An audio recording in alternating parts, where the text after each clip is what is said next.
Sin and Punishment Star Successor. Yeah, I was like, yeah, okay. But this game, if you like shoot 'em ups, this is a game for you. Especially like highly competitive shoot 'em ups like Ikaruga or Contra. You should get this. This is worth the money. It's $20. $20 brand new. So you can play if you want to. Oh well, I don't want to use the Wii remote. You can use the game controller. I think you can use the classic controller too. There's a Wi-Fi connection where you can post the scores up, and there's international, of course, and local. I think there's local ones too. So you can check your scores out and try and get to the top ranks. And it's a very frantic shooter. It really is. If you played Sin and Punishment for the Virtual Console, then that's really good too. If you haven't played it, try it out. Try it out. It's a really good game. Next, Tales of Xperia. It's an action RPG, and I do love this game too. You get to customize your weapons. It seems like your weapons, you can put like certain types of perks to it. Like your how do I say it? First of all, your weapons, you can use backstep for that specific weapon, but I don't think you can use it on any other weapons. So basically, your weapons can be trait specific, where you can only add a certain amount of traits to it. And I think that's pretty cool, because that can make you constantly keep switching to different weapons and see which one fits you the most. The battle system is really good. Man, I'm having a hard time talking right now. The battle system is really good. They have this thing, I don't know what it's called, I think it's an overdrive or something like that, where your character can just go crazy and just keep using as many magic powers as they possibly can. And I do love that little factor they put in there. It's really cool. You just keep chaining combos over and over again to the meters all the way down. But I do love this game so far. I need to get further into that also. Next up is Vanquish, which is a third-person shooter. And it's a really unique one. If you can't tell by the cover, it's a really unique shooter, which is something that I really like, because I'm kind of getting tired of seeing a lot of third-person shooters or first-person shooters all about war and everything. It's kind of a typical kind of thing. So even though this kind of reflects upon a war, also it's done differently. It's not the same kind of modernized tactical kind of thing. It's like a futuristic feel. So I think his name's Sam or something like that, and you pretty much control this mech where you can pretty much go all over the place with these enemies. Where you can slide, you can do you have like jet turbines where he can just slide and hide into cover instead of just running. I wish he could run fast. You'd think for a mech you can go really fast at high speed and just start tackling things or something.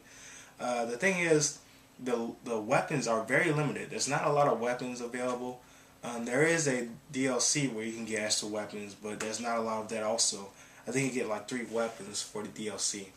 And I think in total there's probably like 6 weapons you can choose from. Not a lot. Hopefully if they make a sequel, you can get a nice amount of weapons. And the weapons are pretty cool in this game.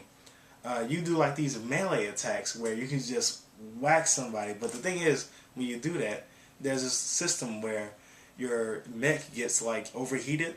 And you can't do specific things, like you can't slide, you can't do this matrix point of view where if you I think there's a certain button you have to hold where everything slows down and your firepower is increased, and you're a lot more focused on the weak spots of big enemies or something like that. So things like that, they're pretty tactical stuff, and it's really good. Next is Enslaved Odyssey to the West. And this is a adventure game. It's a platforming game also. It's kind of like a mix. It's a platform, beat 'em up kind of thing.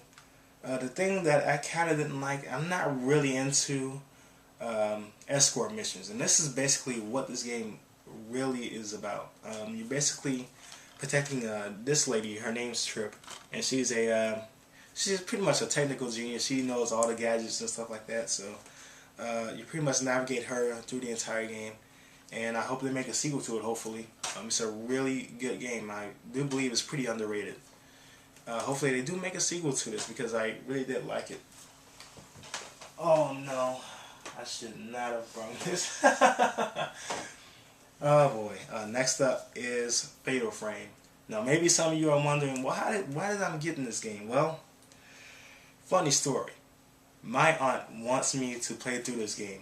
she wants me to post videos of me playing through this game, not only through my capture card, but she wants me to record my reactions because she knows I'm not really into scary games. So she knows this. So that's why. She knows it's gonna be hilarious. So sooner or later, I'm gonna get to it. I have to get to it because I paid like $30 for this game, and that's a lot for a PS2 game, especially for a pre-owned one. And this is pretty rare also. So no way I'm trading this in, as much as I would like to. But I can't say anything about this game because I haven't even played it. But I've seen a few videos where you have to take pictures of ghosts. That's basically the thing. I don't know the plot. All I know is that you're taking pictures of ghosts, and that's enough for me to stay away from this game, but I have to buy it anyway because I want to make Mom happy. So here we go. I'll get to it sooner or later. Next up is Donkey Kong Country Returns for the Wii, and it's a platformer, of course. I played Donkey Kong Country for the Super Nintendo, and I loved it. I played the crap out of that game, so of course this was a no-brainer for me to get. And this offers a huge challenge for anyone who's played Donkey Kong Country.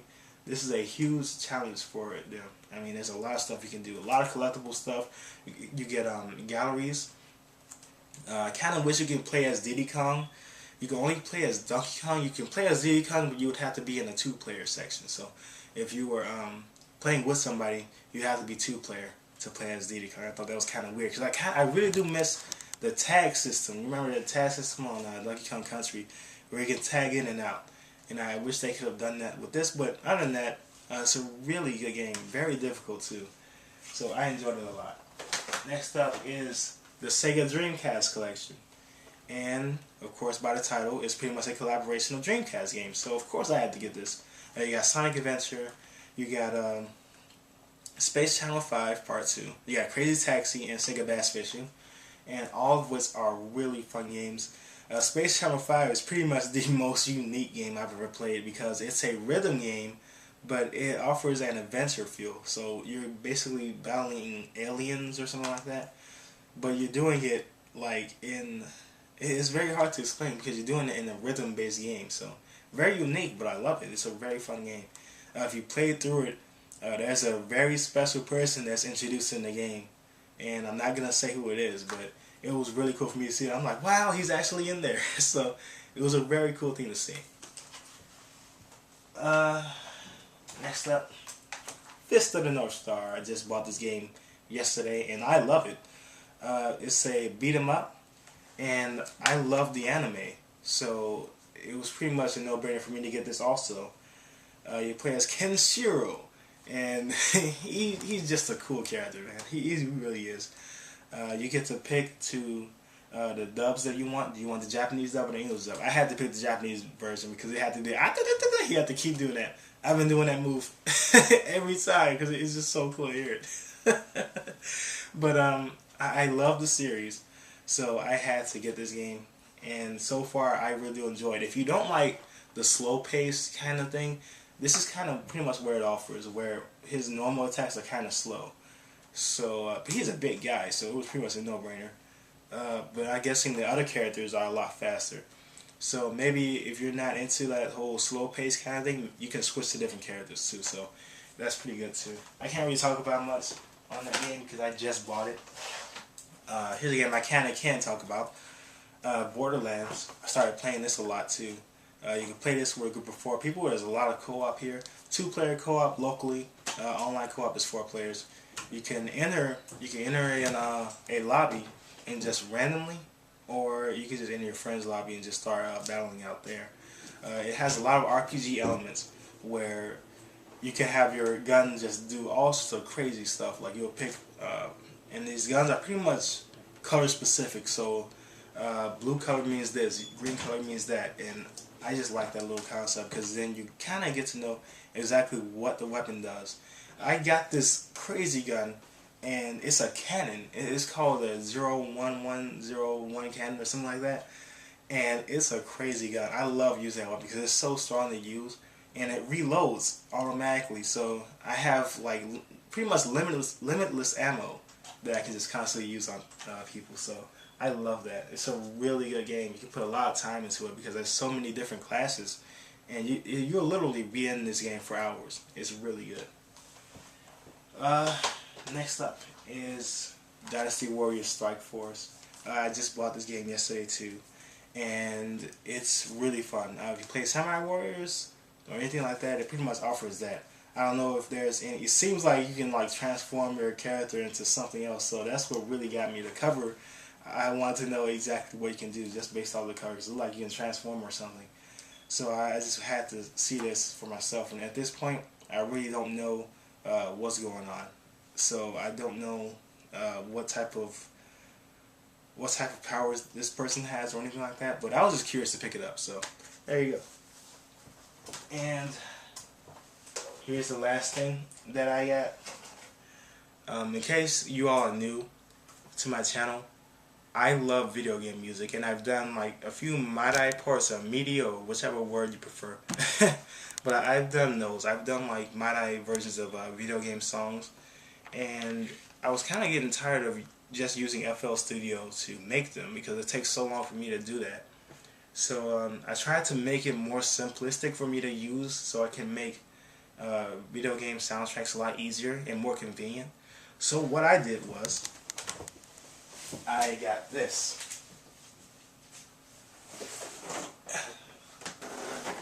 It's very hard to pick this up like this.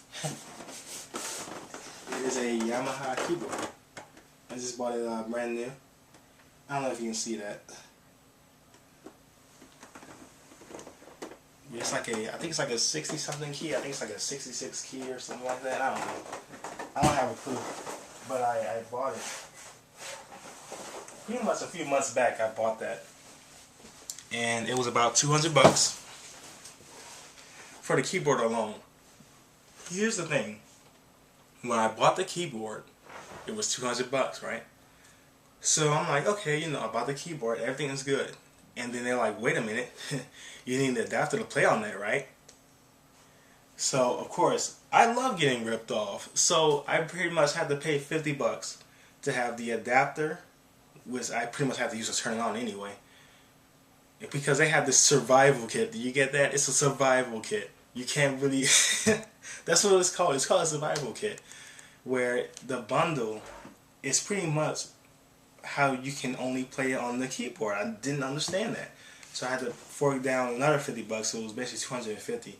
So I can get the adapter, the headset that it came with, which I thought was pretty cool, because if I want to play music loud and I don't want to wake anybody up, I can just put my headphones on. Good. It came with a foot pedal, and it came with 2 CDs, which I found completely useless.